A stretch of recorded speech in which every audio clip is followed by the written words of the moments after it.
يستفز ويستفز ويستفز حتى يقاطع فيرفع الصوت ثم يغلبك برفع الصوت. هذا من هذه النوعية. ولذلك الحمد لله أنكم أدركتم ما أريد. هو ذهب يبكي في الحلقة الأولى من احنا في السياق التاريخي نكتشفوا انه السلاطين هذم بدلوا ارض بفيل وسيم اسمه الفيل ستوك، كمشهدا عظيما في الانتظام والانعقاد ومحفل مثل محافل الاعياد. استقبل الفيل فيل واظهرت الرعيه من مخايل النشاط. تخيل رعيه يدخل لها النشاط يبعثوا لها فيل الله الله الله الله. واظهرت الرعيه من مخايل ما اضحك اسعد اضحك وما فيه بحق السرور والانبساط ولكونه تحفة غريبة وخلقة عجيبة لم تعهد عنه أهل هذا القطر في هذا العصر، حتى إن فقهاء حضارتنا الشريفة وأدبائها جعلوا في محاسن الفيل، تخيل الفيل يشكر فيه ويذكر في محاسنه ومشهده الجديل قصائد وشباها فائقة وأشعارا رائقة وتآليف متناسقة. حاول الإنسان يبدل أرض فيل يا أسعد، يجيهم الجزائري ويقول لك لا هاو ونتحداك ونفتحوا حلقة على قصة الفيل الجميل. احبس الشريف شمن ها هو شناو لي ها هو شناو لي ها هو انت تصنت فيل ستوك هدية استثنائية من ملكة بريطانيا فيكتوريا إلى السلطان المغرب ومولاي الحسن الأول، تمثلت في فيل هندي ضخم. كانت هذه الهدية جزء من جهود تعزيز العلاقات بين المملكة المتحدة والمغرب في تلك الفترة، ورمزا للود والصداقة بين البلدين. ويعد هذا الفيل من أبرز الهدايا الملكية التي قدمت في ذلك العصر، حيث كان يمثل شيئا غير مألوف للمغاربة. فهمتي؟ كان الفيل ضمن الغنائم التي تم إحضارها إلى الهند بعد غزو بورما ميانمار الحالية، وتم تقديم ستوك للسلطان المغربي عام 1891، وكان ينتمي إلى سلالة شهيرة تسمى الفيل الأبيض، رغم أنه لم يكن أبيض اللون، وكان يحمل بقع قليلة من اللون البني الفاتح على الجذع والرأس والأذنين بحسب ما كتب على بطاقة بريده تحتوي على الهدية الغريبة. وقبل إرساله إلى البلاط المغربي كان ستوك وغيره من الأفيال البورمية من الممتلكات الثمينة للملكة تيباو، آخر ملوك سلالة كونباونج في بورما وآخر ملك بورمي في تاريخ البلاد. فهمتي؟ استقبال الفيل واحتفاء الأدباء والفقهاء. استقبال الفيل واحتفال الأدباء والفقهاء. اسمع،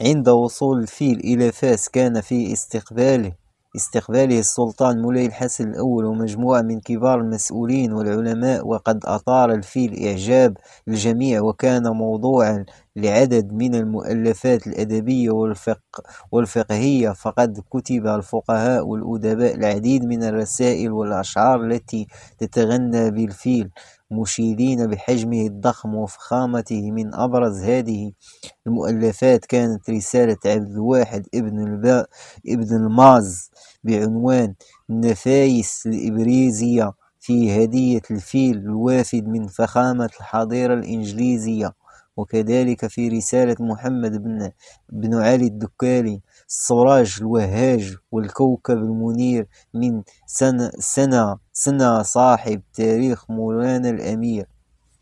كما كتب قاضي مكناس خليل بن صالح الخالد مقامة وصف فيها الفيل بأسلوب أدبي بديع مشيرا إلى عظمته وجماله. وبينما تناول الطاهر بن أحمد البلغيتي هذا الحديث في رسالة بعنوان رسالة درر السنية في الهدية الفيلية الواردة من فخيمة الحضارة الإنجليزية، مبرزا دلالة الهبة الملكية.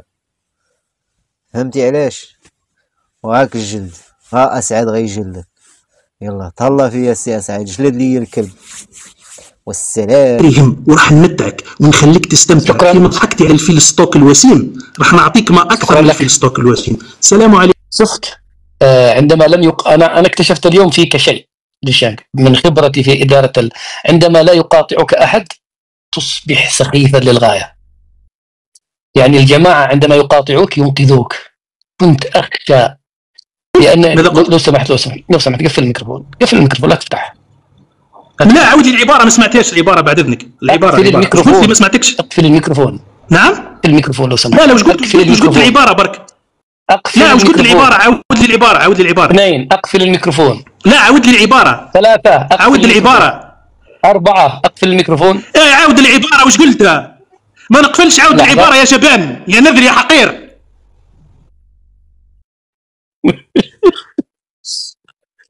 أنا أعرف كيف أحرقهم. شوف لو أنكم قاطعتموه لصنعتم منه بطلا، ولهذه أتمنى تستفيدوا منها إخوان المغاربة جدا.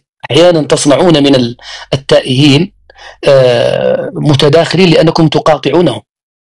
عندما تركتموه وأنا أشكركم وأحسنتم، وهو يتعمد الاستفزاز، هو كان يتمنى المقاطعة لأنه هو لا يجيد إلى رفع الصوت. أنا عايق بهذا النوعية من المتداخلين، مغاربة وجزائريين، عايق بهم. في ناس لا يستطيع أن يبقى في الجست إلا بالمقاطعة، لذلك يستفز ويستفز ويستفز ويستفز حتى يقاطع فيرفع الصوت ثم يغلبك برفع الصوت.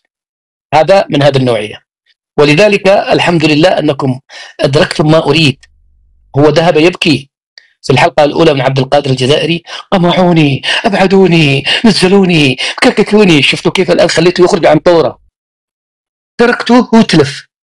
الفيل الوسيم والبغل القبيح. واحد يستدل من تفسير قرآن كريم، واحد يستدل لي بقصيدة باقي صحيح البخاري. ما رأيكم تروحوا عن صحيح البخاري وجيبوا لنا يا أخي يمكن ولا صحيح مسلم؟ ما هذا المراجع؟ واحد يجيب لي تفسير، واحد يجيب لي حديث. والفيل الوسيم والفيل الخرابيط، شفتوا كيف ظل تالف؟ وعطيته وقت زيادة حتى أثبت أنه تالف وأثبت أنه مفلس. استفز المغاربة، غمز ولمز على سلاطين المغاربة، وأنا أعلم أنه كان يستفزهم عمدا، وأنا أعلم أنه كان يتمنى المقاطعة حتى يرتفع صوته ثم يذهب يعمل نفسه من شواكر الأفريق يقول: قاطعوني المغاربة مع أسعد الشريع عميل المخزن. شوف أعطيتك مساحة والله عمرك ما يمكن أن تحصل عليها في الجزائر. بلادك لا يمكن أن تعطيك هذه الحرية والقيمة الذي أنا أعطيتك إياها. اليوم عرف مستواك. والله كان يتباهى به الجزائريون، كانوا يقولوا لي شانغ الكاسر الفاز. تركنا يا جماعة 15 دقيقة أعطيته 15 دقيقة، يعني خطبة جمعة. قسما بالله أن خطبة الجمعة في مانشستر 5 دقائق، خطيب الجمعة الباكستاني قسما بالله ما يكمل بنا 5 دقائق، وأعطيته 15 دقيقة تلف كلام فارغ. الراقصات ما أدري من أين يقرأ، ما أدري من مرة قرآن مرة حديث. والفيل الوسيم، تريد المغاربة أن يردوا على الفيل الوسيم. يا السلامة. أشكر المغاربة أنكم استطعتم أن تقزموه قطعا، ولأنه للأمانة غير مؤدب ويروي لسانه، ويعني سوقي، تحس أنه سوقي للأسف. زين أكثر أدبا منه والله، وكل الذين يمرون مؤدبين. هذا تحس أنه سوقي شوارعي بزاف كذا، ويعمل بيده ويتلقى، يحاول الاستفزاز بأي طريقة. والله يا مغاربة أنكم حتى لو لم تردوا الآن، حتى وأنا سأعطيكم الآن سمير الجنرال كلكم ردوا، لو لم تردوا مجرد أنكم لم تقاطعوه قاتلتموه ذبحتموه من الوريد إلى الوريد. اسألوني أنا عن هذه النوعية التي تتعمد الاستفزاز حتى تقاطع ثم تثبت فشلها أنه نزلوه. شفتوا كيف حاول يستفزني إلى أن نزلته قلت اسكت اسكت اسكت اسكت 5 مرات، وكان ناوي يقول له بلع، ما قلت له بلع. الرد عند الإخوان المغاربة، تفضلوا.